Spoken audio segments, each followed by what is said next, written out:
Now, I assume it goes without saying that if I've got Trump sneakers sitting in the back of my set, that I'm probably on the side of a person who would vote for a person whose sneakers they have on the wall. What? But I don't understand every decision that everybody that I like makes. And Donald Trump going after Joe Rogan for what I would consider to be incredibly innocuous comments that had little to nothing to do with Trump. I don't understand. Like, I don't understand why he would do this. You know what I mean? Like, I really don't. I think that when Trump is talking about issues in the United States, that's what sold me on him. I mean, aside from the fact that I figured out that the other side is a bunch of demonic, Luciferian psychos who want to, normalize. Sorry, that was going to be a bad joke, but like only a half joke, right? But, at the end of the day, it's like a person's record is what's going to convince me of their value or lack thereof in office. And as much as you will hear on the mainstream media all this terrible stuff, if you really look at the things Trump did while he was in office, he's genuinely trying to help the workers in this country. He's genuinely trying to get better deals for the United States. He's trying to hold other countries accountable to the deals that they make to us. I think he did a really good job. That's why I like him, and that's why I support him, and I think he's hilarious. But nobody's perfect. And I will openly say, before I even show you what Rogan said and then what Trump said back, I don't think that this was a good decision. I don't think it's a super big deal. I don't think it's like some kind of campaign-ending deal or anything, but like Trump and the UFC have almost become synonymous. That's the power that Dana White wields, as he walked him straight into these, these stadiums and was like, oh, so everybody hates him. And he just completely broke the media's vice grip on the narrative, right? Which was people really believed that Trump was like widely hated. And Dana walked him right into the stadium. You can't deny it. 95% of people are jumping out of their seats screaming for him. And once you've been in there once, you'll never fall for that again. And you're like, dude, what's up? I mean, I already liked him before that, obviously. But, just the fact that, in my opinion, had so much influence over where he's at now, I just think attacking Rogan, because Rogan is synonymous with the UFC also, and Rogan did not attack Trump. Well, at least I didn't think he did. You can judge that for yourself, because we're going to get into it right now. But before we do, I want to tell you guys a little story, all right? The way that I found out about this story right here is a buddy of mine texted me, and he's like, did you see that Donald Trump has declared war on Rogan? And I was like, I don't even understand. Why would he do that? And I clicked on the article, and when I opened it, there was a dude who was on a yacht wearing a shirt that said, I am not subscribed to Jesse on Fire's channel. And I took my phone and I smashed it into a million pieces. And that is why you should subscribe to my channel, because that story is definitely true and also made perfect sense. And if you are going like this, I don't understand what just happened. That means that you have a brain, because that made no sense. But that was how I asked you to subscribe to my channel, in such a weird way that I thought maybe you'd just do it. Anyway, I had no idea where that story was going. I just started talking. But anyway, go ahead and like the video as well, and let's jump into this thing. And that is Robert F. Kennedy Jr. You a fan? Yeah, I am a fan. Yeah, he's the only one that makes sense to me. He's the only one that, he doesn't attack people.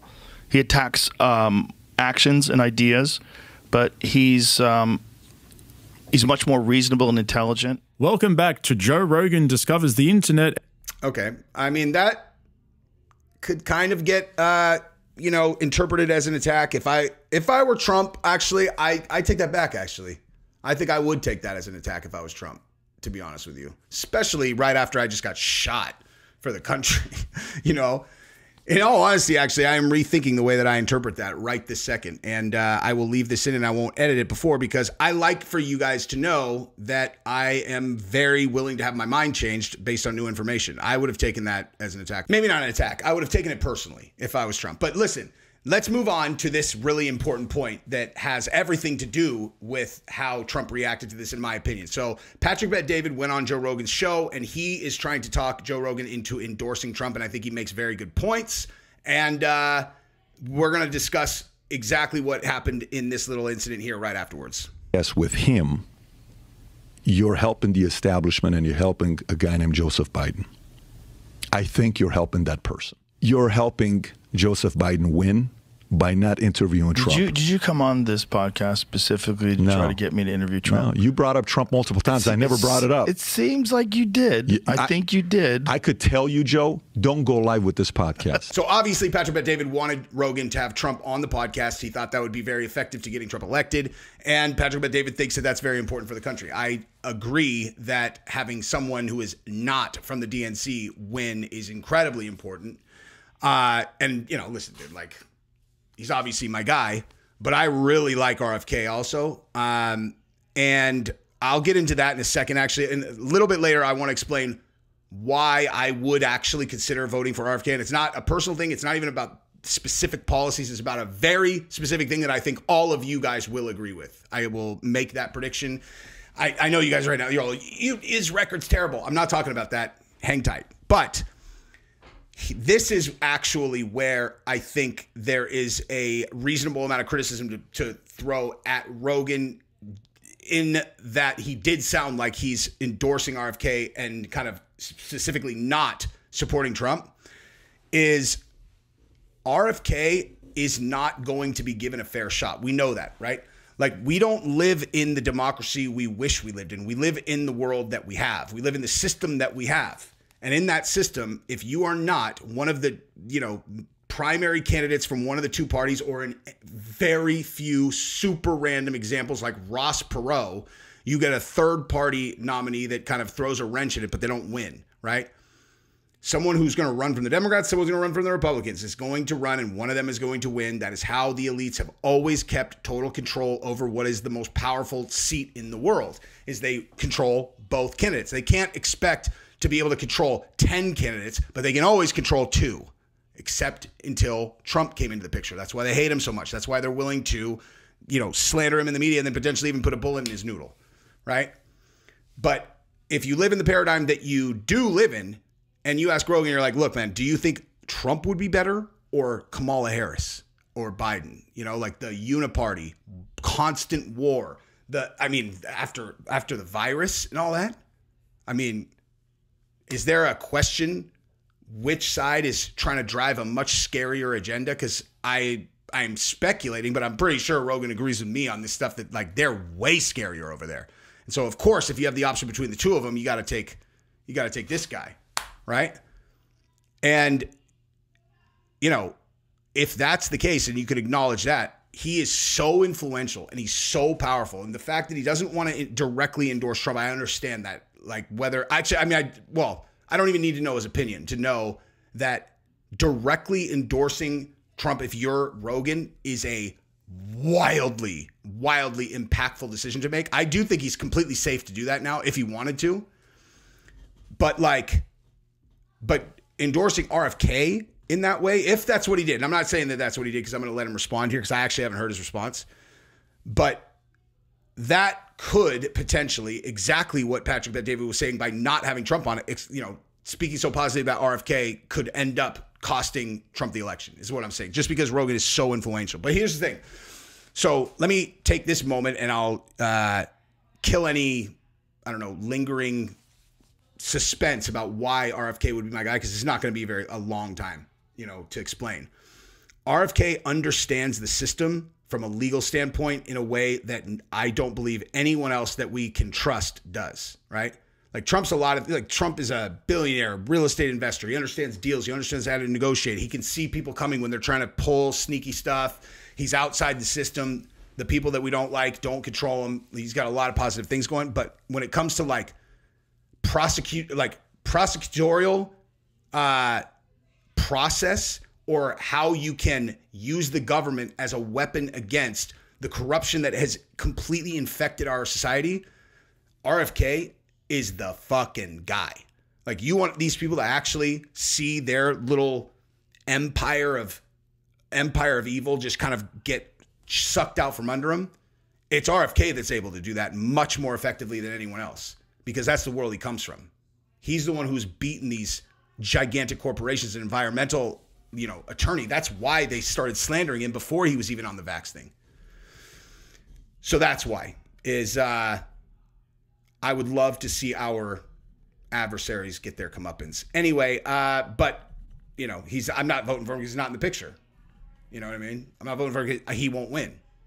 I would love for that to not be the case, but it is. All right, so here's where they get into the part of the conversation that led to the comments that Rogan made. So let's just hear this thing in its entirety so we can have the context. Is there any way to you that we're not being gaslit like to hell by Kamala Harris? In what way? Like, wasn't she like a joke even among Democrats? Like 10 seconds ago, like literally like a day ago. Yep. And now it's like the country's rallying around. I know. Like, yeah. What? I don't know. I don't even. Yeah, we're so easily manipulated, and they're all doing it in lockstep. Now, this idiot on podcast enforcement just went on a tirade. Like, he just showed this whole segment and then tried to light Rogan up. And it's one of the dumbest takes I've ever seen ever. So keep that in mind. That is what's coming towards the back of the video after we deal with the Trump. And I can't let it slide, dude. I actually cannot let what I just saw slide. I have to get him, dude. Anyway, let's get into what Rogan ended up saying about RFK, and then we'll talk more about this dimwit who runs this channel. But this is exactly the talk track that led them into this conversation, and this guy is going to slam Rogan for what he's saying, and it's ridiculous as Rogan's 100% right. To manipulation. And that's what's really scary about the time that we're living in, because we have so much access to information, but yet so many people are willing to put the blinders on and go full steam ahead with whatever their team wants. After everything. What part of that's not true? Dumbass. The past 8 years, 9 years, it's hard to get pissed off genuinely anymore. But is now all the left people saying that Trump is afraid to debate Trump, or that Trump is afraid to debate Kamala? And I saw this meme of Trump as like the cowardly lion. Everyone's like, he's never going to show up. And it's like, you said the exact same thing about Biden. Guy who got shot in the face like 2 days ago and said, fight, fight, fight, is scared to debate Kamala. They do it on the left. They do it on the right. Yeah. Absurd. Gaslighting. Right. They gaslight you. They manipulate you. They promote narratives. And the only one who's not doing that is Robert F. Kennedy Jr. You a fan? Yeah, I am a fan. In fairness, RFK is outside the game, son. He doesn't have the money in his campaign to do like what the broader kind of organized two sides are doing. You know what I mean? That's not necessarily. I'm not saying that he would greenlight it. I'm not going to speak for the man. I think he has more, I don't know. I'm not going to speak for him. But he is outside the system. Yeah, he's the only one that makes sense to me. He's the only one that he doesn't attack people. He attacks actions and ideas, but he's much more reasonable and intelligent. I thought he was this nut, this like conspiracy theorist nut, until I read his book. I read The Real Anthony Fauci, and I'm like, what is it? How much of this is real? Because if it's all real, this is f***ing insane. And it's all real. And we know it's all real because he would be sued into oblivion if any of it was not true. And if you have not read that book, I'm not going to pretend I've read it. I've listened to the audiobook, so same thing. It'll make you want to smash your face through a table anytime that you see anything having to do with a pharmaceutical company and the government interacting. And we live in a world where we're being manipulated by these health organizations that are being paid by the pharmaceutical drug interests. So a bunch of Trump supporters took that as Rogan's endorsement of RFK Jr. instead of Donald Trump, and the attack started over on Twitter. Naturally, Donald Trump got wind of it and decided to jump in and fan the flames. This is not smart, although, in fairness, maybe Trump did not actually see the clip, right? But like I said, I don't know. I'm not sure I would have taken that very well if I'm Trump, dude. If I'm the UFC guy, I walk in, I've handshook Rogan a bunch of times. I would be like, really, dude? But at the same time, it's not like Rogan has made it a secret that he's not trying to like elevate Trump. He's had on RFK. He's never had Trump on, which is really crazy, actually. Like, that would probably be the most viewed episode of anything ever. Even further by saying it will be interesting to see how loudly Joe Rogan gets booed the next time he enters the UFC ring. Now, the power that Trump has is his army is going to go get whoever he points at. He literally dismantled the entire right-wing, conservative party of the people that were controlled by the elites. And I'm serious about that. And he didn't do it with any kind of high-level strategic kind of, workings inside the government. He just figured out who they were, which was obvious by their behavior, and he just straight up said publicly, like, that guy, and they were done. They were done. That's the thing about democracy, man. You know what I mean? If you control the voters, then you control the world, because the voters are who decides who gets the power, at least in the world you think you live in, And so I'm sure Rogan was taking a lot of shit for that. And so this was Rogan's response. He says, for the record, this isn't an endorsement. This is me saying that I like RFK as a person, and I really appreciate the way he discusses things with civility and intelligence. Me too. I think we could use more of that in the world. I also think Trump raising his fist and saying fight after getting shot is one of the most American fucking things of all time. I'm not the guy to get to political information from. If you want that from a comic, go to Dave Smith. He actually knows what he's talking about. I'm sure Dave Smith was pretty stoked about that call out. He's been crushing it, dude. Anyway, that is, Trump is not, Rogan's not trying to start shit, dude. He wasn't trying to start shit, but I understand why Trump thought he was. And now I guess they should just be cool. But I think the way that you shake hands and make it cool is Rogan has him on the show. You know what I mean? Rogan has him on the show.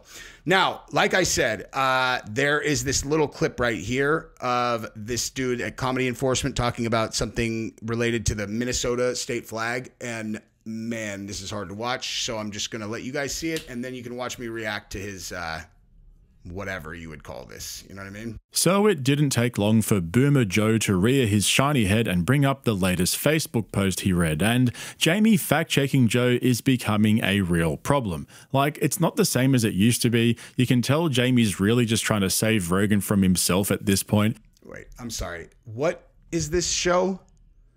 What is this stupid show? Is this some like leftist person? Is that what I stumbled on here? Is like, he's trying to save Rogan from himself? Is that really?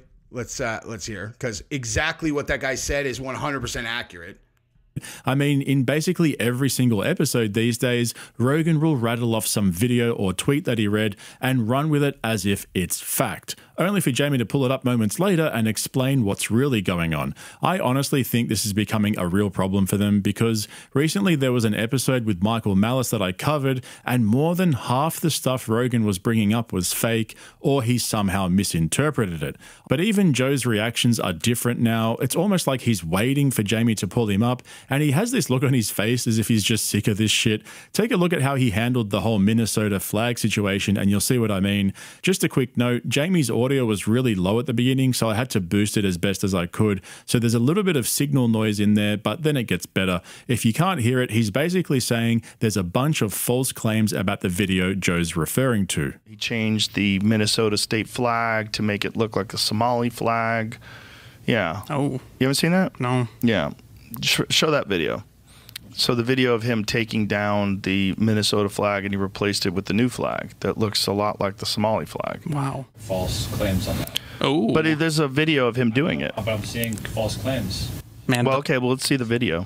I didn't know that. But they did change the Minnesota state flag, correct? sometimes the false... Yeah, that's the problem with like fact checkers. Some of these fact checkers are completely full of shit. Like you're just trying to debunk something, especially now when there's all this scrutiny being paid attention to what this guy's done. What's the false stuff, Jamie?